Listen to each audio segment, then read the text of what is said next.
Just turn off, yeah. It died.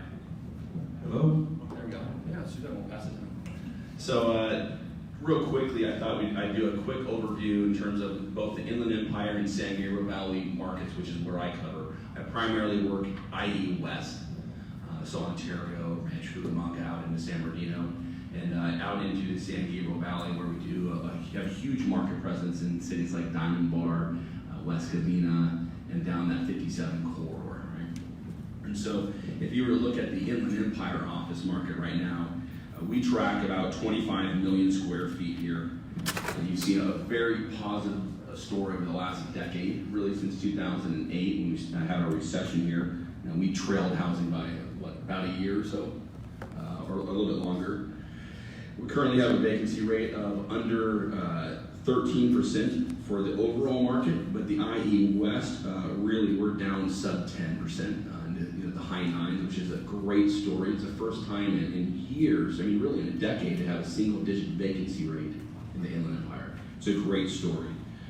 In the San Gabriel Valley, where I also do a lot of work, we're at 14%. A year ago, we were at 17.5%. So it's a huge decrease in our vacancy, but the biggest story in the eastern San Gabriel Valley, which is cities like, include Pomona, is that the rental rates have gone through the roof.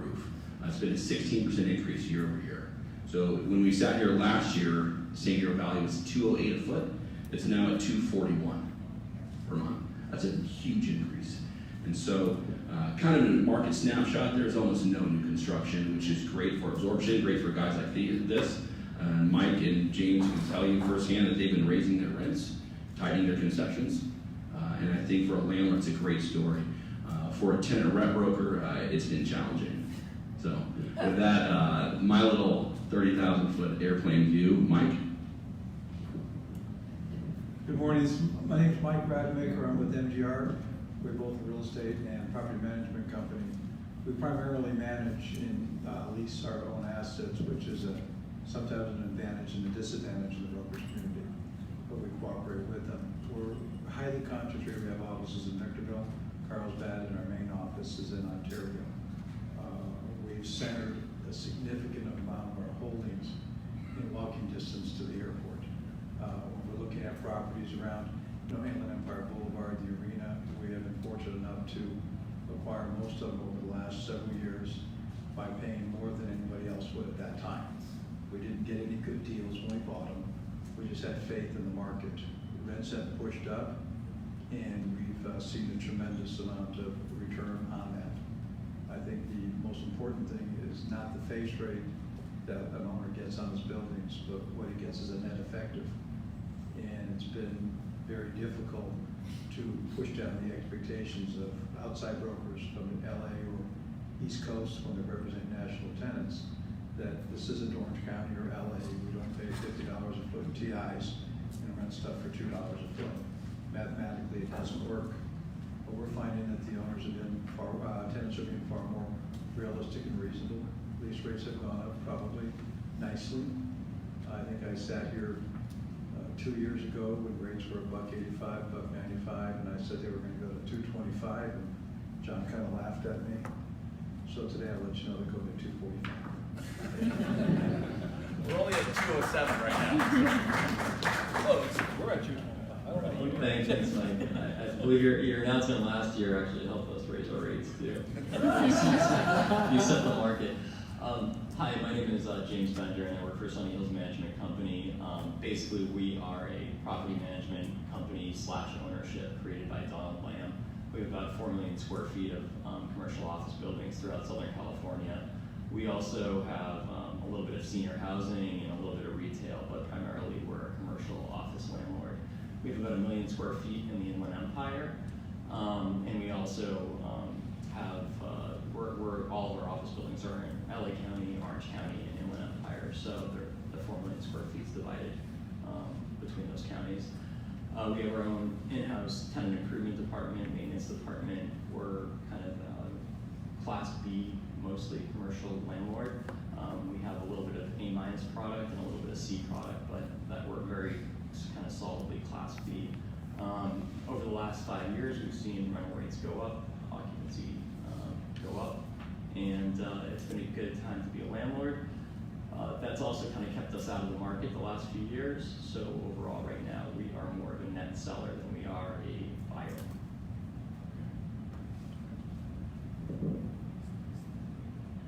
Go for it. Hey James, would you mind? James. Would you mind bringing up the map I sent you? Do you have that there? We call it the bubble map. I have that somewhere. There we go. And if you're able to zoom in kind of on the eastern half there, it's kind of hard to see from your seats, but what you're going to see is these are all the Southern California office submarkets. 3 different Orange County markets. You have South Orange County, Greater Airport, Central Orange County, and actually Western, so 4 in Orange County. The Inland Empire is broken down into IE East and West, and then San Gabriel Valley. And those are the ones I really want to focus on here, because what you're going to see is that we are still the cost alternative to Orange County and LA. Right? Right now, if you look at that sheet, you're going to see rental rates. Average rental rates for Class A in the IE West is $208 a square foot.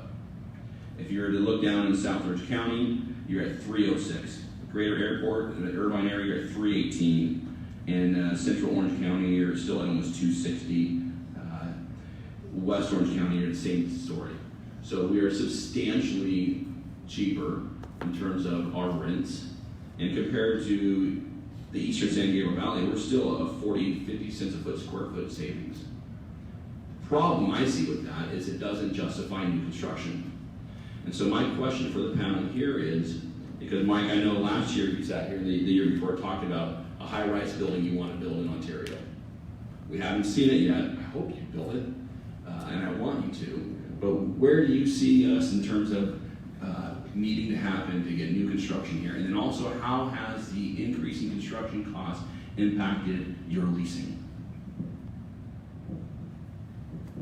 I will build. We just held up a little bit because of interest rates. When interest rates started climbing from the high 3s to the high 4s and lows 5s, it made the economics of building more complicated, along with the economics of the increased cost of construction. Construction costs are way up, mostly because of the lack of quality skilled labor that's close by, and their expectations of what they want to make has gotten extremely expensive. So, are we going to build a couple 12-story buildings? The answer is yes. At what point? I will say it's somewhere between 1 and 4 years, and a lot of it's going to depend a great deal on lease rates. To sustain a new building, lease rates have to be north of $3 a foot. We cannot survive at doing that without it. In order to get the $3 a foot, we have to bring the second market buildings down. The current A buildings and B buildings are going to have to get up to somewhere between $275 and $285. And if I raise rents at about 20 cents a year, I figure about 3 years out. The 207 that John's using is historic information, not current. Thank you. I love you, Mike.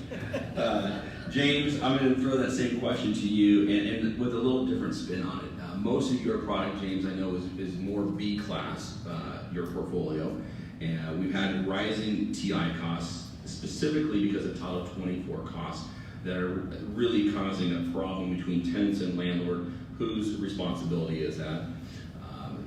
It's having a dramatic impact on rising rental rates. So how have you seen that come across your portfolio, and really have you had to deal with it much? Thanks for the question. Yeah, we've had to deal with Title 24, particularly on, actually less in some areas, more in some areas, let me explain. A lot of our Inland Empire product, in particular, are we can get away with doing second generation tenant improvement builds, and we're just doing paint and carpet, where it might not be a permitted TI, or it's a second generation TI, so it doesn't need to be permitted. Really where we're seeing Title 24 come in affect costs is for our building at 3500 North Barranca, which is kind of a 14-story Class A office building, and our building by the airport that Steve is in. So, that's really where we're getting killed with Title 24, and obviously our rents haven't gone up commensurate with the construction costs. So, our net effective on those deals is lower than we'd like it to be. and also our TI costs, like Mike was saying, has been driven up by lack of quality contractors, lack of skilled labor, and just a lot of demand from older landlords. So when there needs to be a permanent TI, we're generally seeing lower net effective rates than we would have before it, obviously. Mike, anything else to add? Title 24 is difficult for a landlord like myself to accept, but it's just a process. You either accept it or you don't. And we've come to the position in MGR that it's something that's going to have to be done when we're making significant tenant improvements. I believe it's not necessarily the tenant's responsibility to upgrade the building, nor is it the owner's responsibility to bear the entire burden. Many times brokers come in and they make presentations to me and they want $30 or $40 a foot, of which maybe 15 or 20 of it is for tenant improvements and 15 or 20 of it is for what they call soft cost. I would like to refer to that as cubicles, computers, and moving expenses, stationery, and lunches. That's not necessarily my problem. So if I'm going to put money into my building, if they want $30 a foot, then let's build out the space, let's put the Title 24, and you're going to have to buy your own cubicles because that money's going to Title 24 for the building. We've also found that when a tenant realizes that, if you sit with the broker, and the biggest challenge we've had is getting brokers that are representing the tenants to actually come and physically visit the site. They like to do everything from a template back east. But when they come out and visit the site and they see what they have, and we're not old buildings, we're not falling apart, I think that when we all sit at the table, we usually move out. We just finished a 27,000 square foot tenant improvement with at One Lake Shore, and we did a complete Title 24. I mean, we pulled every piece of wire out of the building, we pulled every light switch, every plug, everything. And when I walked into the building, I'll be honest, as an owner, I smiled to see technology working for us. Thank you. Thank you, Mike. Talking about tenants and their demands, I think it really varies based on the type of tenants. And so when I'm on these similar calls with CB for the Western U.S., we listen to the Bay Area and some of the more West LA and Hollywood. They talk about the type of tenants that they're really trying to attract, and you hear the lingo FANG, right? Facebook, Apple, Netflix, Google. They want everybody and all their surrounding tenants that go with them. Here in the Empire, we typically have more of what we call FIRE, finance, insurance, real estate, right? We have a lot of medical users historically, government uses. What have you seen in terms of trends as an owner with tenants coming to your buildings? I mean, exactly what you're saying. We're seeing a lot of government, a lot of medical, a lot of insurance, a lot of finance, and a lot of expansions. And I mean, I think that's actually been kind of the bright spot for us recently. Has been, and what's actually helped us raise prices and increase our occupancy is our existing tenant base just expanding. And that's particularly happened. We've seen a real uptick over the last 3-4 months of that. So, probably 6 months ago, we're kind of thinking that there was going to be a recession. So far, we've really seen an increase this year in tenant expansion, so that's really been a positive thing. So the same industries that you mentioned, but what's been kind of surprising the last few months for us is just the amount of tenants that are expanding that already have a footprint that just want more space. I'm finding also a tremendous amount of expansion of my tenants, and we're learning to exercise the "you have to move" clause, which a lot of people have in their leases, which aren't happy to hear about. They get that letter from me telling them we're relocating them. That's mostly because tenants are expanding. But in most cases, I don't see a actually net expansion of the tenant's gross square footage. I've been seeing a net expansion in my marketplace. We have tenants closing operations in Orange County and expanding in the Inland Empire because their workforce is closer to this area and because of the traffic and the commuting times. We're finding tenants that at 20,000 feet now wanting 45 total, but they're closing down 20, 30, 40,000 square foot places in Irvine. So they're having net less square footage, higher occupancies per person, smaller, offices, and even less offices. So we're finding that although I'm getting a massive increase in square footage leased, we're also dealing with a a change that we're getting in LA and Orange County because of the commute. You know, we're at, as probably most of John's buildings, we're at 97%. Thank you, Mike. You know, I was on a call yesterday, and I was asked, well, who are the top tenants in your market searching for space? And so we put together a little list here. I'm not going to put it up on the board there. Yeah, right, Mike? No, but I'm going to read you a few of them. You know, and I think it's really slightly different between, you know, Pomona is kind of that demise line, right? And if you get along the 57 freeway, we tend to get a lot more of the bigger box users, right? So if you look out there in the San Gabriel Valley East right now, you've got Edison in the market for 100,000+ feet. You have ADP coming out of San Dimas for over another 100,000 feet. One Legacy, they're a healthcare company that they do a lot of research for organ and tissue work. They're looking for another 100,000 feet acquisition. Stanbridge University's out here in the Inland Empire looking for space. And so, but you get out here and you tend to be a lot smaller, whereas the largest tenant I know about there right now is about 60,000 feet with CU Direct. Mike, I know you're doing a huge renewal with Sedgwick and you're building, I think you just finished at ET1. Yes, sir. 225. Great rent. I see $10 a TI. So if you look out here though, those users are more government. I mean, right now I can list off probably at lost again. Hello.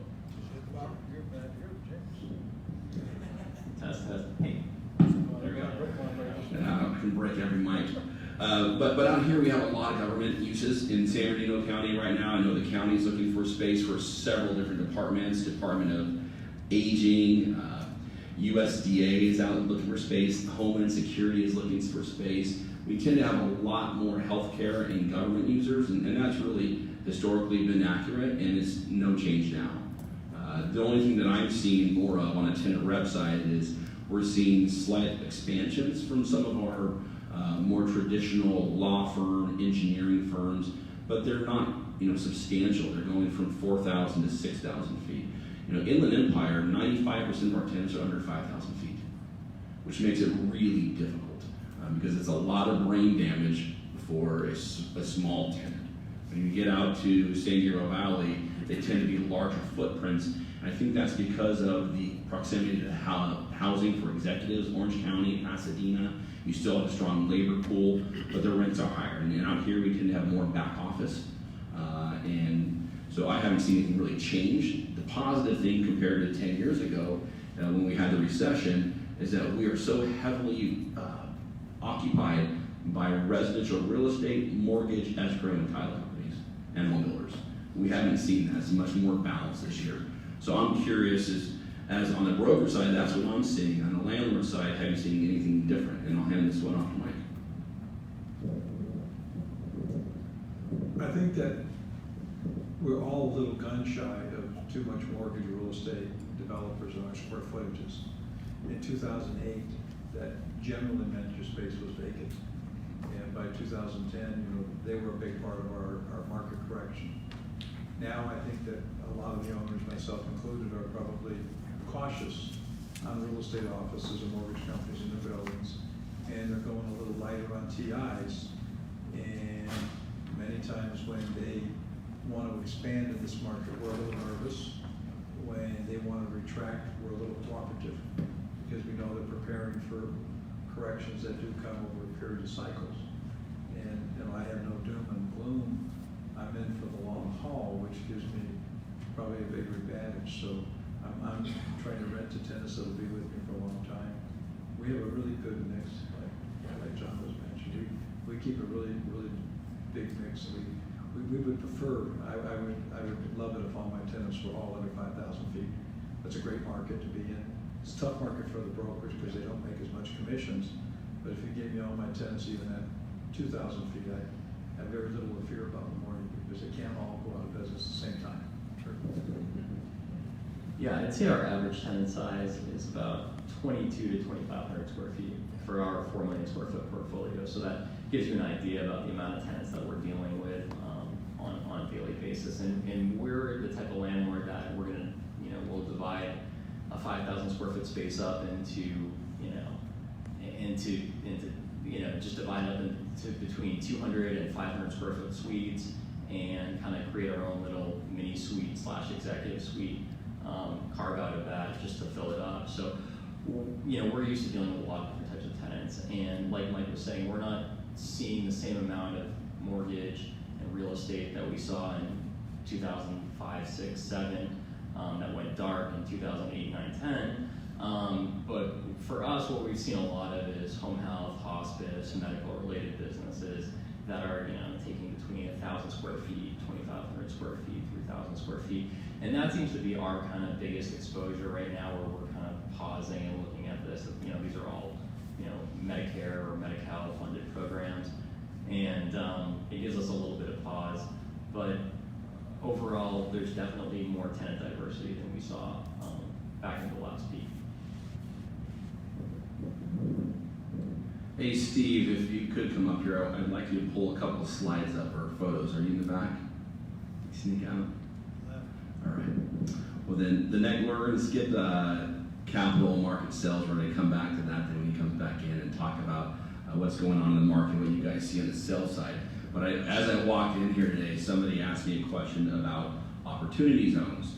And so I really haven't seen much, and by the way, investments out here yet on that. But for those of you that aren't aware, the 2017 Job and Tax Act has a clause in there called the Opportunity Zone Program. There's about, I think, 8,700 tracts that have been designated by the federal government for Opportunity Zone. We have them here surrounding the airport, we have them in Pomona, San Bernardino. And so I think it's just a matter of time before we've seen that. I'm not sure if you guys have seen anything like that all come across your desk. But the question that I got asked was, why or what difference has that made on any of the assets? And you know, I had looked this up in preparation for today. We pulled up some opportunity zone investment opportunities, and anywhere from, I've seen 200 to 300 bips increase on the return, but after tax. That still has to make fundamental sense before tax. And I haven't seen anything yet here come on the market. I know there are a few capital market guys in this audience today that could talk about that afterwards, but I really haven't seen much of that. I think it's going to happen though. And so the question I'm going to throw back at you, because that was a question I was asked today. I'm probably not that familiar with the opportunity zone because I don't understand it. I looked at the maps and the zones and the areas in which the opportunity zone properties are available. And in 99.9% of the cases, I wasn't interested in owning properties in those areas under any circumstances.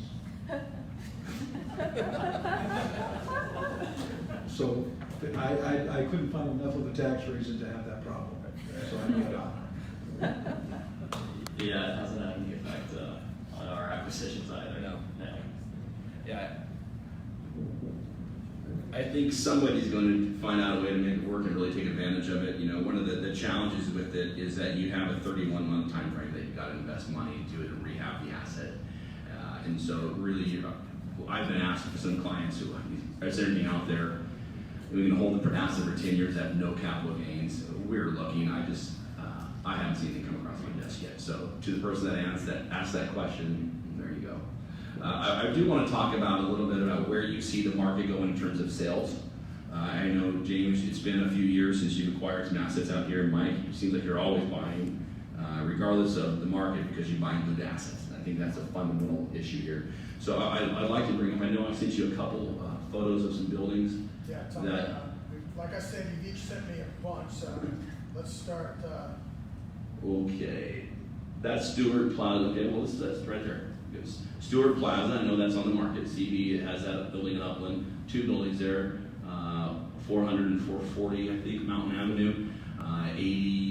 45,000 feet, just hit the market. That's one. This is a building here that I closed escrow on 3 weeks ago. That's in Ontario. That's called New Point Plaza. It's a 56,000 foot building. That sold to a client of mine who is a Singapore-based family. They bought that for just over 6.5 cap rate, 97% leased. My client bought it, another client 5 years ago for under $100 a foot, and they rehabbed it completely, took it from 30% occupancy, we leased up to 97 and sold it. And so people are saying, hey, isn't it late in the cycle to be buying an office building? Well, I think really you're buying a quality asset that has zero capital deferment, quality tenant base, and still a pretty good cap rate. So, let's see, let's get to the next one over there. These are buildings over in San Dimas that are for sale, and I know there was notes in the email I sent you, but the reason I'm putting this up there in the next building is they're both on the market for a 6.5 cap rate and above. And that's kind of the same thing here. That building is a 100,000 foot building in San Dimas, right off of Overland Court, occupied by a tenant called QTC, which is a Leidos-based company. They do all the VA benefits, which is bulletproof credit. And that's on the market for, again, about a 6.5 cap rate. So somebody else earlier asked me, well, where are cap rates going? And what I'm seeing, and again, that you guys would be a great example to tell you what you're seeing. Most of the stuff coming across my desk that we are selling is right in that mid 6 to 7 cap rate on an ask rate, or 6 to 6.5 on an ask rate, 6.5 to 7 on a close. Anything different that you guys see? I'm having a hard time when I'm looking at packages right now. We're actively wanting to buy. You know, we could deploy up to another couple $100 million if we had the right assets.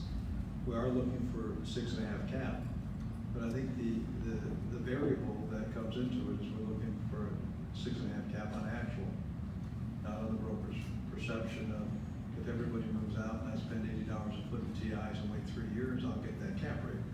So I get a lot of those on my desk, and I'm sure you see a lot of those. So it's all projection. And if it's actual 6.5 cap and a decent tenant mix, we're an active buyer. So if anybody has that stuff, please contact me or one in my office because we're buying. Honestly, we're not really in the market for a 6.5, 7 cap office building on existing. That's just, we're kind of an opportunistic buyer. We're generally buying buildings that are 50% or less occupied. And we're going in there and making strategic capital improvements and leasing them up. And there's just not a whole lot of those on the market right now. I mean, we will buy some stabilized product if there's enough upside to it, but you know, with lease roll and some of the and given how late we are in the cycle, we're just really not a buyer in this market. You did sell a building though, right? Is this the one you sold? Yeah, we did sell. That was, we sold a couple of strategic, or we're selling a couple of strategic assets. This one was 320 Northeast Street in beautiful downtown San Bernardino. And this is kind of I said that sarcastically. It's a shame too because it's a gorgeous building. This building we just sold for a little over $2 million. I think it was $2,050,000, and it was a 56,000 square foot building. So that can give you some idea of. And I think we closed this in October of October 2017, I believe.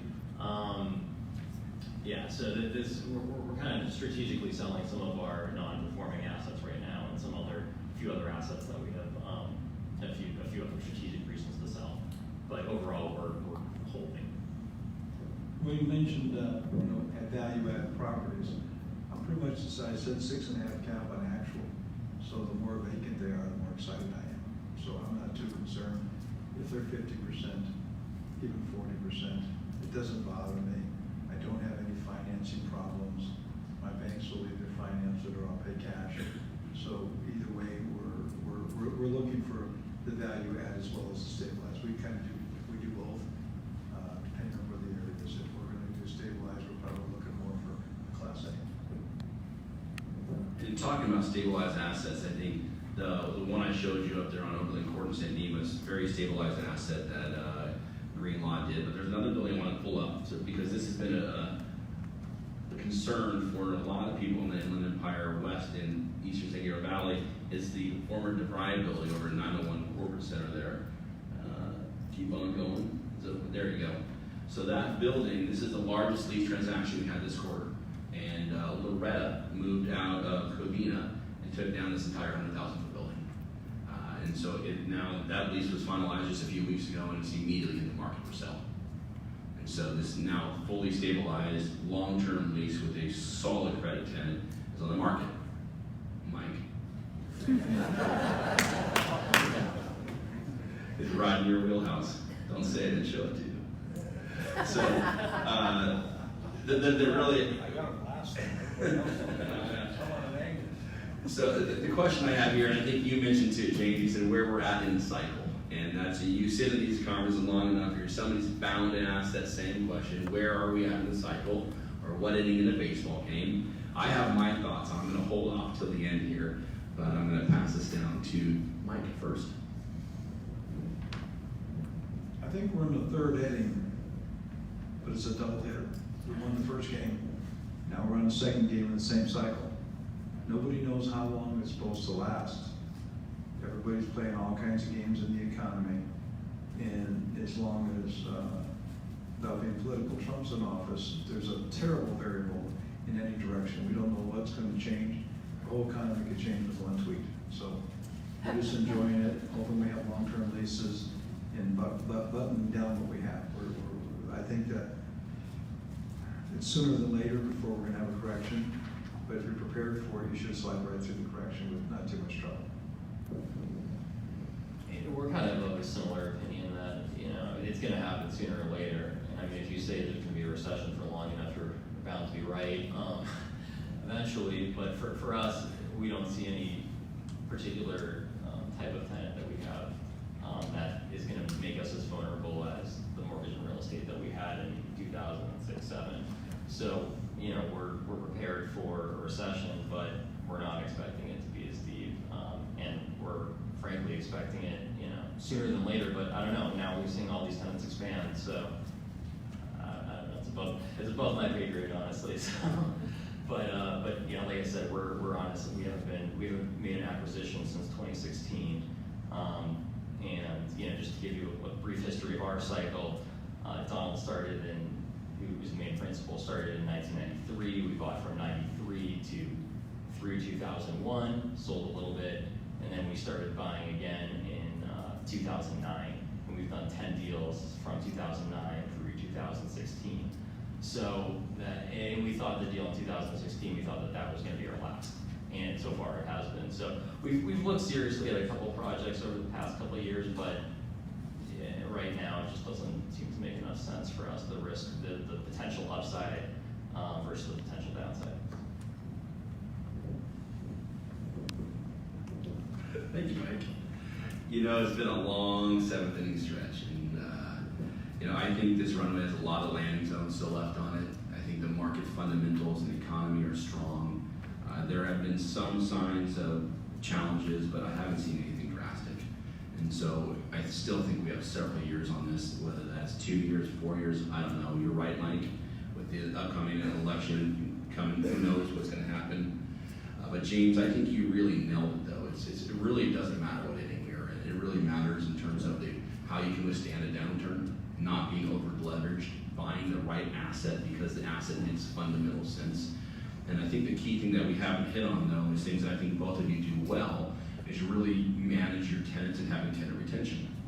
And we haven't hit on that yet, but what I see time and time again is that the buildings that have quality landlords that maintain the buildings and do the right thing, they don't have the problems that some of the more distant or remote owners do. And so with that, Mike and James, I'd like each to hit on what you are doing differently this time around, if anything, versus the last time.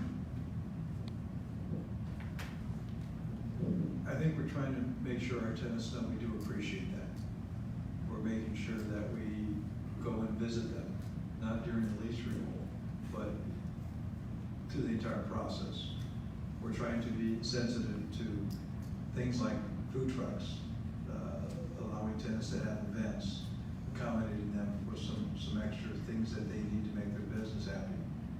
Kind of like getting some chips in the big game, so when it comes time to a renewal, we have friends. Maybe giving a supervisor a reserved parking spot, maybe cutting a little slack when they have a problem.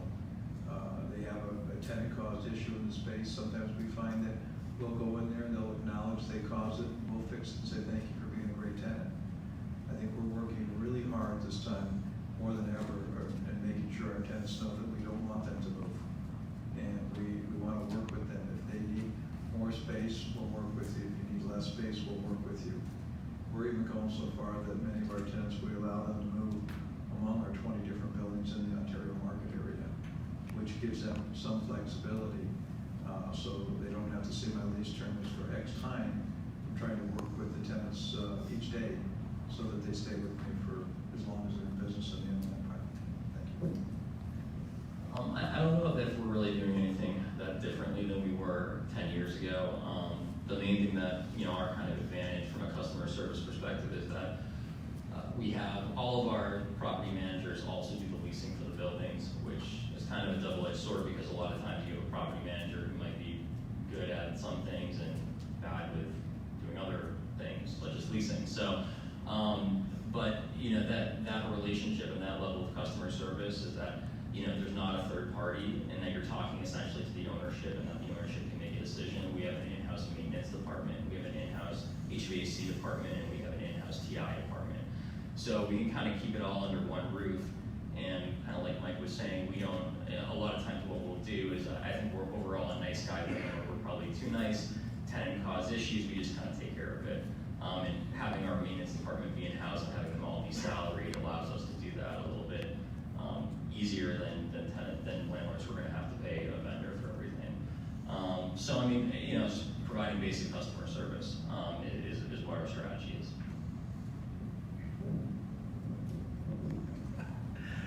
One of the other things that often comes up, and I'm asked by landlords or tenants wanting this service, is the concept of the co-working environment. We have not seen WeWorks, anyone like that yet. Executive suites tend to be going off the chart right now. Mike, you and I were speaking earlier in the week, and we recently did a lease for an 11,000 square foot executive suite, and within 90 days, they're 100% occupied. So it gives you an idea of what's going on out there in terms of the demand for small offices. But have you guys seen anything? And if not, what do you think is going to have to happen before we get that kind of co-work environment out here, at least in the Western Inland Empire? I have no opinion. I don't know enough about it, nor am I interested in learning about it at this stage of my career. Well, we would love to see that. We'd love to get WeWork as a tenant, and well, let me take that back. I would have loved to get WeWork as a tenant before I had a friend who worked there and told me what their structure is with landlords, and basically how every one of their locations is like a single purpose entity essentially. So it creates some problems. I mean, WeWork as aside from WeWork as a company, just talking about co-working space in general, do we see it in the Inland Empire now? I mean, I think there are a few that are doing it, but it's more traditional, executive suite operators, Barrister, Rademaker, Regis, yeah. So I mean, you're seeing those type of operators still in there. We'd love to do co-working space, but it just hasn't really happened for us. And WeWork really hasn't gone past. I mean, I think they have locations in Burbank, Glendale, as far down as Long Beach, and a bunch in Orange County, downtown, West Side. They're not. They haven't crossed the 605 yet, and I don't know if they're going to anytime soon. And Pasadena, obviously, John. Yeah, I don't see it, at least for the foreseeable future, but again, what we are seeing is a significant portion of executive suites increasing their presence and doing extremely well. One of the ones we just saw, Group Office Evolutions, they actually converted about 1,500 feet of their space into this co-working, and so they're primarily executive suites with a small portion. I just haven't seen the results and how they're doing on that. So before we wrap up here, and I got one thing at the very end, but I thought we'd open this up to questions from the audience. If there are any. Gotta be a couple for this group. Come on, gotta be a question here. No? We were that knowledgeable that we told you everything out there. No one. There we go. Yeah, Wes. I'm seeing, especially in Riverside, a lot of GSA leases. How much percent, I mean, they're great for landlords, but how much percentage of the deals are you guys worried there's an oversupply? I can hit on that briefly. We are doing several GSA leases right now. They're very challenging. Their lease document is something that most landlords don't want to touch. They oftentimes have to deal with usable square footage only instead of rentable square footages, and so their rates are through the roof on a face level without really drilling down and finding out what they need. Everything is union contracted for TI, so it's driving. I mean, we're doing a deal right now with the state, and the TIs are almost $100 a foot. And so it's absolutely ridiculous. But as a landlord, my landlords love it because they have long-term quality leases, and subject to our government imploding, you're never going to have a late payment. There's tons of users out there right now some of the uses landlords are scared of. There are multiple requirements for Department of Justice and Homeland Security with ICE out there. We do have some substantial needs for that out here. But more of the traditional back office uses, there's a lot of them out there. I think of the active tenants in the market right now, their government is probably 10 to 20%. That's my guess of it based on the tenants in the market we're tracking.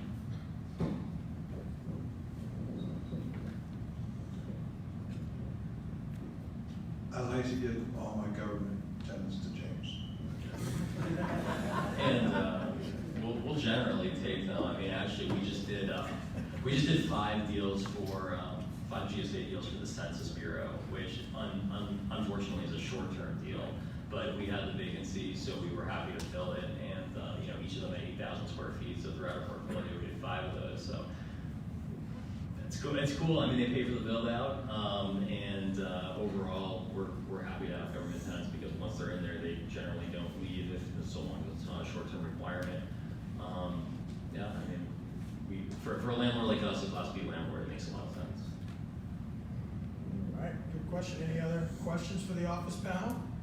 All right, well, give a great round of applause. Whoa. Before we leave, I want to throw one more thing out there because Yeah. I know this is important to my friend here on my left. But for those of you that are on social media, one is having a huge impact on real estate. It is. We're utilizing it for marketing purposes. We're getting tenants from it.